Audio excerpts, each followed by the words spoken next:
Welcome back to another Cloud Compare tutorial. Today we're going to be talking about point cloud extraction. So this is how we kind of take one point cloud and break it up into component pieces or smaller pieces. And so there's a couple of different ways we can do this. One is with what's called the segment tool. So this is literally kind of chopping up the point cloud into different bits. The second way we can do this is kind of a little bit more non-destructively with what Cloud Compare calls the cross-section tool. And then the last method that we'll go over today is filtering by a scalar field or an attribute. So this is where we can take kind of a range of elevations and extract out just that specific range of elevations, or with LiDAR data, different classifications. So the first thing we're going to want to do is get some data loaded. I'm going to go ahead and use the Sandy River LiDAR data set that we used in the last tutorial. So again, accept kind of the defaults on opening the last file, and then again, we'll just accept the defaults on the global shift and scale here. So now that we've got that loaded up, we can go ahead and close out our console window here down at the bottom to give us a little bit more space. And the LiDAR dataset comes in again with kind of the default first scalar field that it has in its dataset, which is point source ID. That's not, again, very useful for us. So I'm going to go ahead and add in the Z values as color. So again, that's tools, projection, export coordinates to scalar field, the Z values, okay. And then I'm going to change my color ramp down here to a custom color ramp that I've got a temperature color ramp, just to give us a little bit more definition in all of those elevations.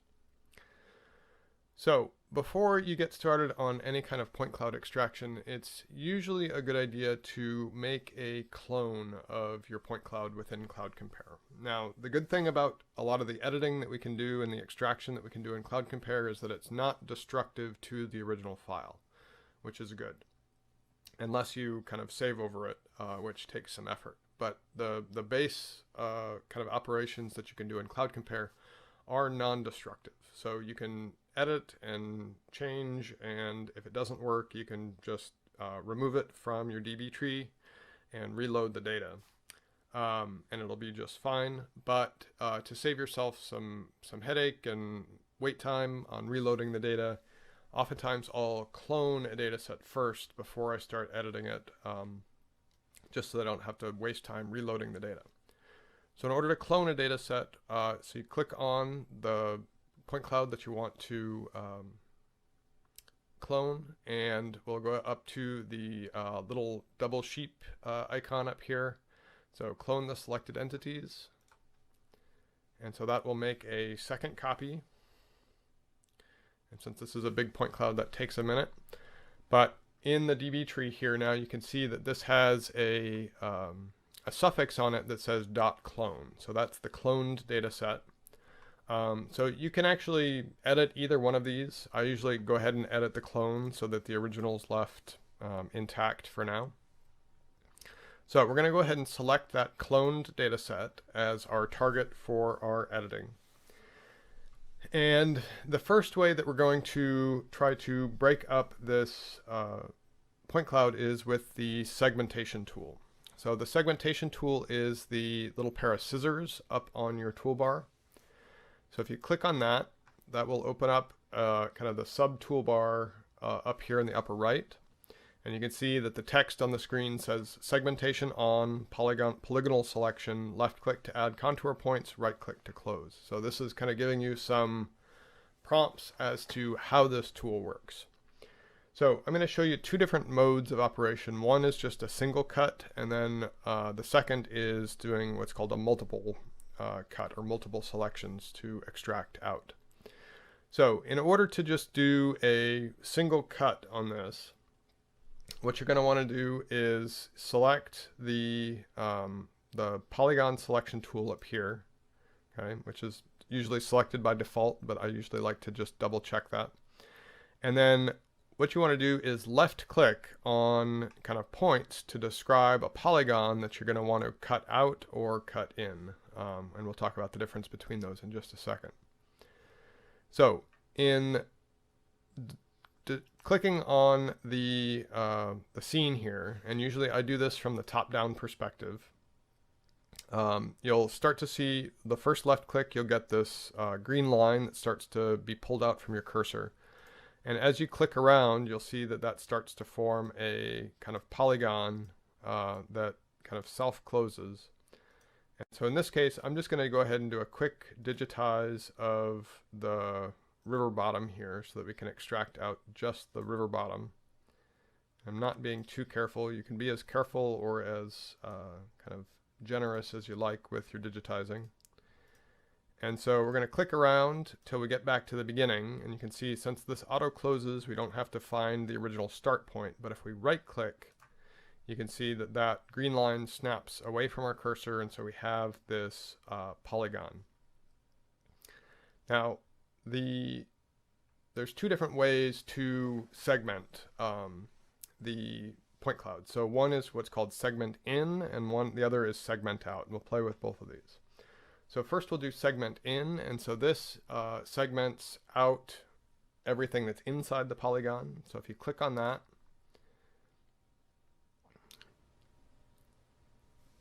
and then we'll hit the confirm segmentation button over here.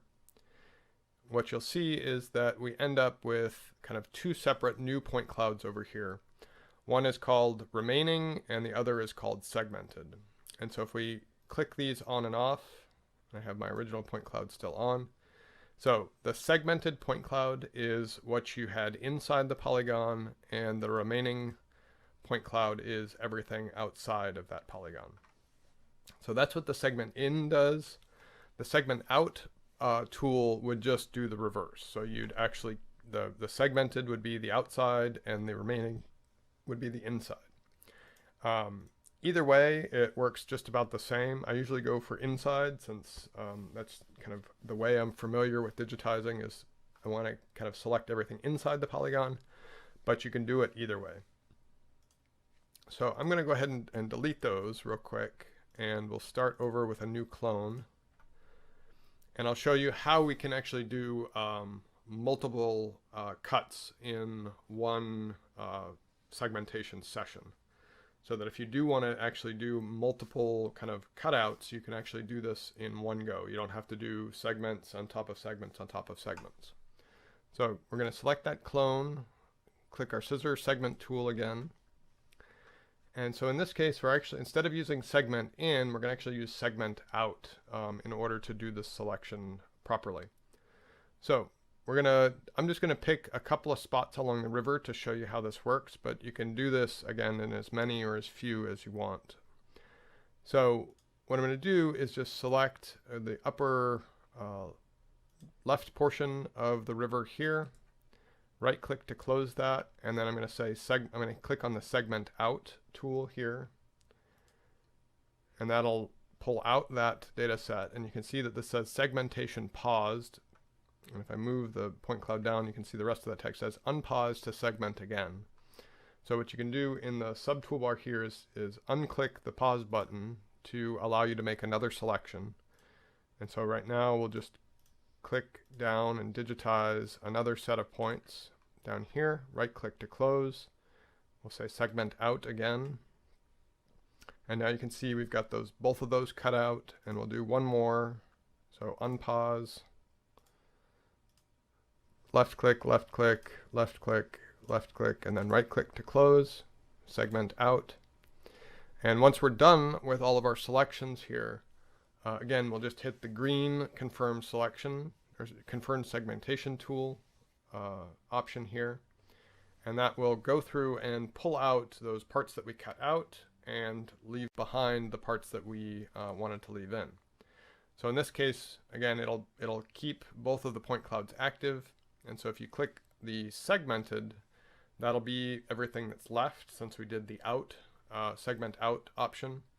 And then the remaining is the inside portions. So this is just one way to kind of segment out multiple sections of a point cloud in one kind of session rather than having to do multiple selections as you go. Now, one thing I will kind of warn you about is that if you try to do too many of these, oftentimes you will get some hiccups, and I've had Cloud Compare kind of freeze up. Not too often, but again, if you start selecting lots and lots of points with lots of multiple selections, you can run into some problems. So I would do a few segmentations and then do a few more if you're doing a lot of kind of small segmentations. Another interesting thing that you can do with the segmentation tool is that you can actually load in predefined polygons as well. And I don't have one for this site specifically set up, but I will show you how you would do that. Is that you would load in a shapefile or some other pre-existing kind of polygon feature. And in the segmentation tool, you can use there's the little line icon here, which is use existing polyline. And if you had a polyline in your database tree, you could actually use that to make your selection as well. So if you have a shapefile for a study area or a pre-existing kind of polyline in Cloud Compare, you can go ahead and reuse that again and again. Which is pretty slick. So the next thing that we're going to look at is the cross-section tool. And so this is pretty handy for a number of different kind of applications. And the obvious one is to make a cross-section properly. So in a lot of kind of digital terrain analysis, looking at a cross-section of a landscape is a good way to kind of get a feel for how the landscape is structured. And so the way that we do that is with the what's called the cross-section tool up here in your toolbar, so about 2 to the right from your scissor tool.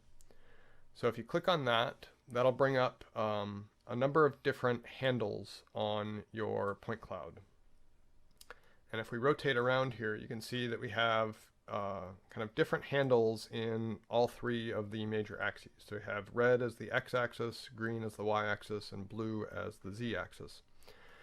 And so these handles are ways that we can kind of manipulate the yellow box here, the field of view or the area of interest, and kind of clip out a very specific section. So you can make this very thin, you can make it big and blocky. And so if you do this in a big blocky section, you can extract out just that section. But if you actually want to do a proper cross section, so let's say we wanted to do a cross section for this low section of the river here, what we can do is get a real narrow slice up here, and I'll show you how to do this kind of a little bit more quantitatively in a minute. But you can get a really narrow slice here, and then over in the options box over here, you can actually say export selection to new cloud.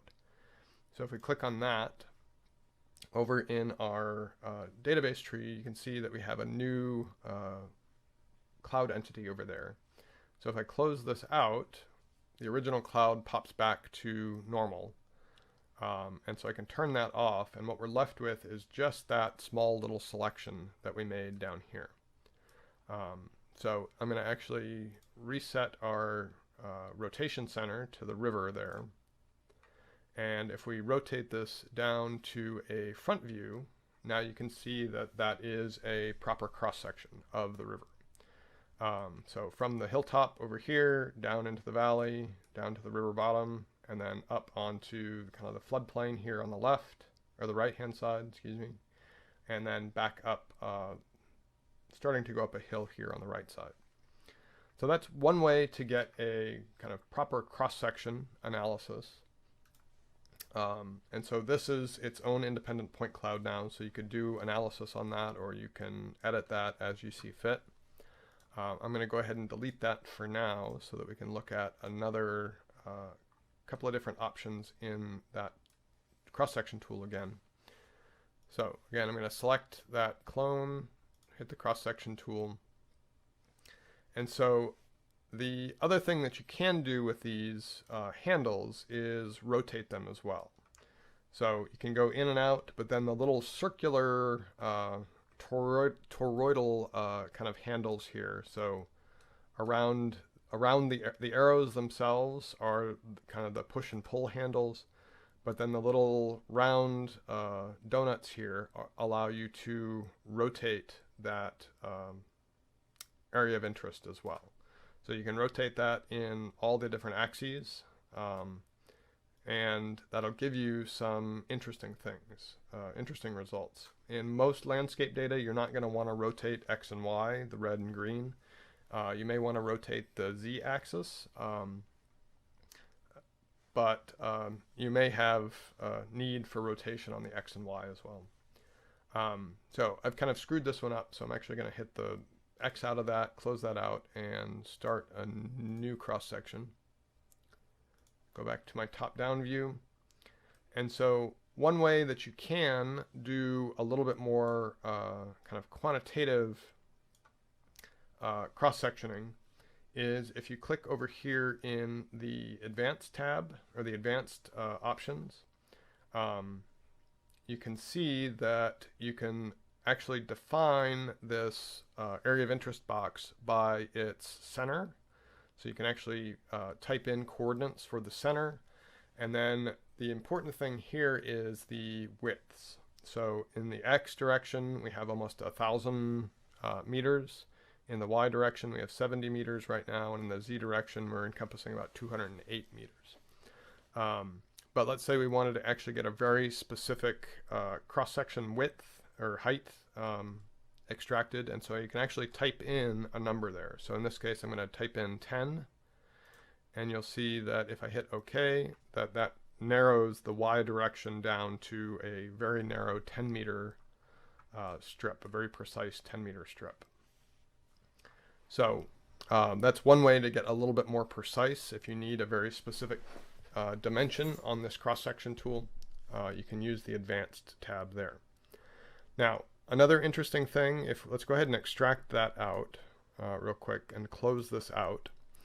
And let's say you had another point cloud that you wanted to extract the same cross-section from.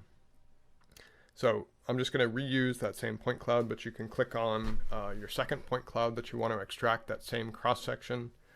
And if we go into cross-section and then click on Advanced again, then you'll see that there's a new button in here. I know you were all paying attention before, but this last button is new after we did that last advanced selection. So if I click last, what that will do is actually match the center coordinates and the widths to the last selection that we did. So we'll hit OK, and that puts it in the exact same spot as we had before, and we can extract out that point cloud from our second data set.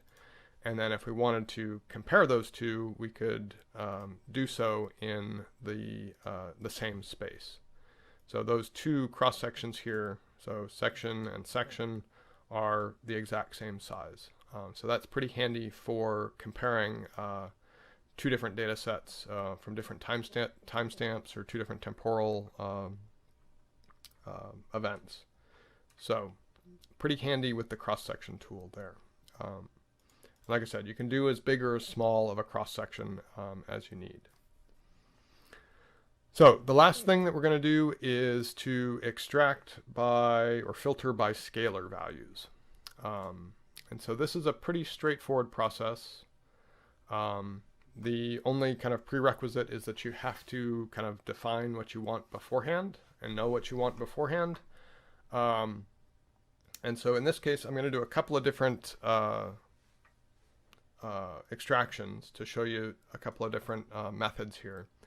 And so in the last video, we looked at the classifications on this point cloud. So again, this one has a classification of 1 being unclassified and 2 being classified as the ground. And so in this case, if we wanted to extract out just the ground points from the rest of the data set, we can do that with a filter by scalar value selection. So in this case, I'm going to select this data set. I've switched it over to the classification scalar field so that we can get a view of it. And then up here in your toolbar, there's, by the histogram tools that we looked at in the last video, there's this little toolbar right here that looks like the color ramp with a min-max on it. So I've got it highlighted there. So if you click on that tool, this brings up a filter by value dialog, and what we can do here is put in the values that we want to extract, or the range of values that we want to extract. So in this case, our classification just goes from 1 to 2, and so what we want is a range of 2 to 2 for the ground points, and then the remaining points, the unclassified points, won't be included in that selection. So there's a couple of different options here that you can do to extract. One is to export just the points inside that range. So in this case, it would just export the ground points. Or there is an option to split the point cloud into two different clouds so that it would create basically all the points with classification of 1 and all the other points with the classification of 2 as two different point clouds. Most times I just use the export tool just to get the ones that I want, since those are the ones I'm after, but the split can be useful in certain situations. So we'll go ahead and hit export, and now you can see that we have a new entity here in our DB tree that says has a new suffix on it. So this is clone, which is it came from the clone data set, but then you can see that it's extract, and so that tells you that it's been extracted from the clone data set. So one thing that you'll learn about Cloud Compare is that it likes to put on these suffixes as you do different elements and do different analysis tasks, and so it's a good way to keep track of kind of the custody chain or the processing chain that you've done on these. Sometimes these do get a little bit long and unruly, and you can kind of trim them back if you need to, but usually I just leave them as they are. So you can see here that we're left with just the blue points, which are our ground points. And so if I switch back to our Z values and we rotate down, you can see that we're just left with the ground points here in this case. So this isn't like we did in the last video. This isn't just kind of hiding all of the other points. This is literally just the ground points. And so you can see that here with our point count over in our properties window. This is only 525,000 points versus our full point cloud is just over 12 million points. So about a third of the points are classified as ground in this case. So that's one option to do this, is to do extracting by a scalar field. I'm going to show you another example of that by just extracting a certain elevation value. And so in order to do that, one of the things I want to do is go ahead and do a little bit of an advanced analysis step here. What I actually need to do in this case is, let's say I want to actually filter by height above the ground. Now, in this case, we don't actually know what the height above the ground surface really is. We just have absolute elevations in our point cloud. But what we can do, since we extracted out the ground points here, is that we can actually create a surface from these ground points and then measure the distance to that surface in the original point cloud. So I've got a tutorial on my my website on how to do this in a little bit more depth, but I'll go through this pretty quickly. So in this case, we're going to want to create a mesh surface from our ground points here. So in this case, we'll do edit, mesh, and then we're just going to do a Delaunay mesh in the XY plane. Max edge length, I usually leave it 0 for most analysis tasks like this. So that will triangulate a mesh surface that kind of covers all of those ground points. So this creates a solid kind of surface that we can measure to with our kind of full point cloud. So in this case, we're going to use a tool up on the top here called cloud to mesh distance. So I'm going to select my point cloud, hold down Control, and then select my mesh surface. And then the tool up here becomes active. Okay, so there's this tool up here that is points to a mesh. Okay, so a pretty intuitive icon there. So if we click that, you can see that it automatically populates here to say the point cloud is our compared value, and then our reference surface is the mesh. And then most of the time you can just leave the defaults here. There are some advanced options if you're interested in those, but the defaults work for most cases. So all you have to do is hit the compute button down here. And if you have a large data set, this can take a while since it's actually measuring distances from each point to that surface.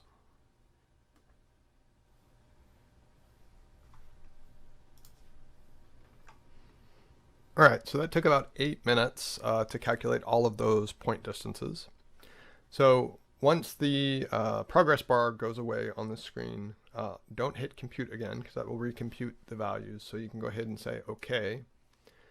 And so in this case, if we turn off our mesh and just look at our point cloud, you can see down in our active scalar fields, we have a new scalar field here called C2M signed distances. So this is cloud to meshed signed distances. And if you go down to the bottom here, you can see that we have kind of a little bit of a weird histogram. We have a lot of data that's at 0, and then a few points, probably 1 or 2, or just a handful of points that are lower than the mesh. And so in this case, this is a good point where we can actually pull this up to the display value up to 0, basically, so that we're not showing those values. And then we can also change our saturation here from the lowest value, minus 39 in this case, up to 0.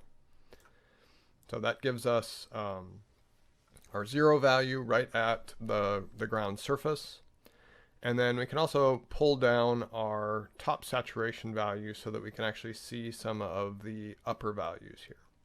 So this is in meters, and so we're basically going from the ground surface at 0 up to, in this case, these tall trees here down right by the river are upwards of 50 or 60 meters tall, if that sounds right. And so if we zoom in on that, okay, and we rotate around a little bit and pan, okay, what you can see is that we indeed are getting some really, really tall pine trees up there.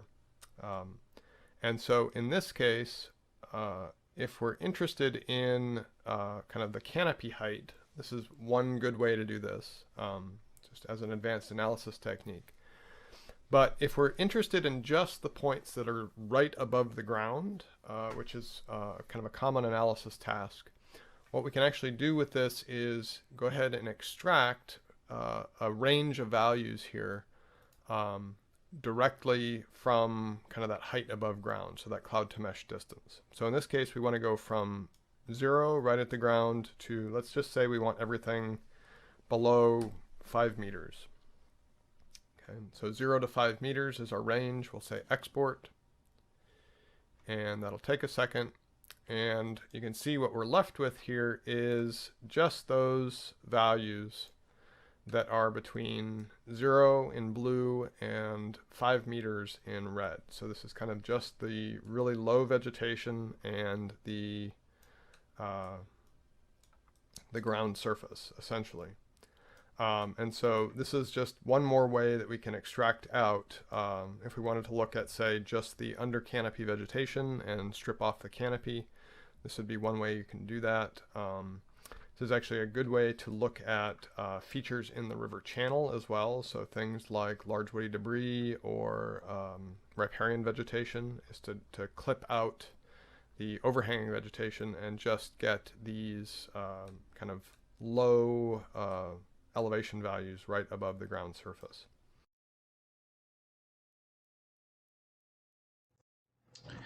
All right, so this is a quick video on manually classifying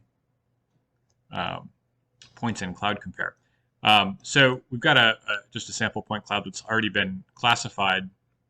A lot of the LiDAR data that you might download and work with already has a classification, but sometimes you will need to clean this up. Sometimes it will misclassify points. This one actually looks pretty good. But the same technique here is going to apply to everything. So the first step to doing this is essentially sectioning out the piece that you want to change the classification on. So you can be very iterative about this, which is very nice. So basically, I use the pause button here to add pieces or remove pieces. So I'm going to section this out, and so you can kind of bounce back and forth between the tool, which will let you kind of take different multiple perspectives on it and grab things that you want and so on.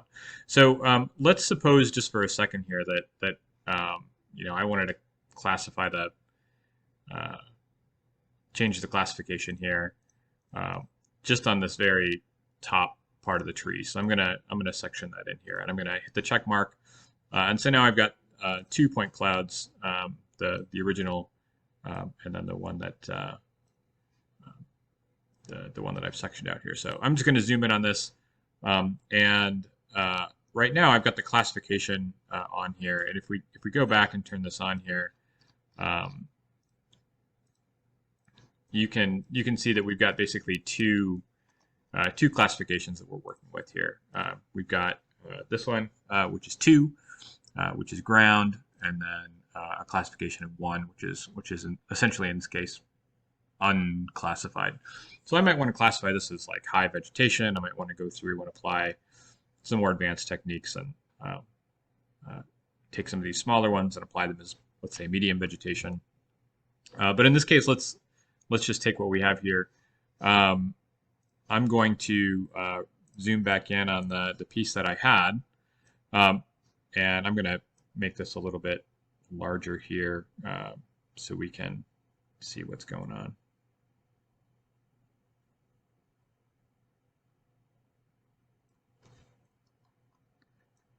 Oops.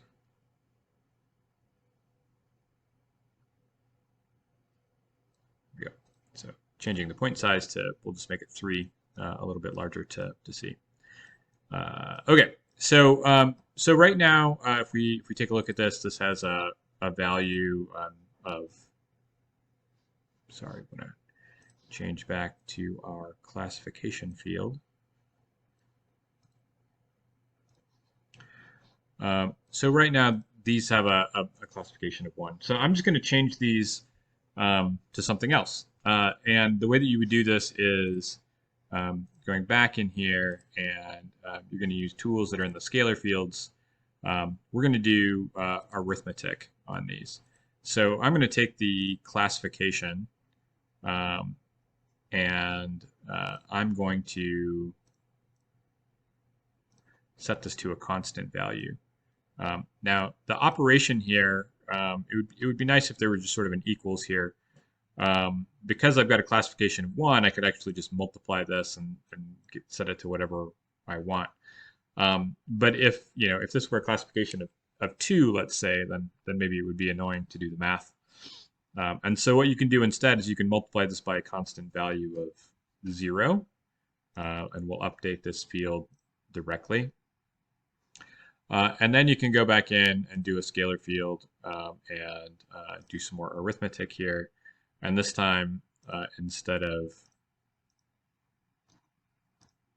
multiplying, we're going to add a constant value of whatever we wanted. And let's just say, again, we're going to update this to let's say 7. and we're going to update this directly. So what we've now done is essentially reclassified the top of this tree as a number 7. And if we go back in and merge our clouds back together, we'll zoom back out here. You can see that now we've changed the classification here. So we've got a lot of 2s, which is ground. We've got some of our original trees, which are 1. But then our new top of our tree is a classification of 7. And then remember that nothing is saved to the original files. So if you want to exit this back out again, or you want to save this back out again, we need to go to save and then re-export our data as last file.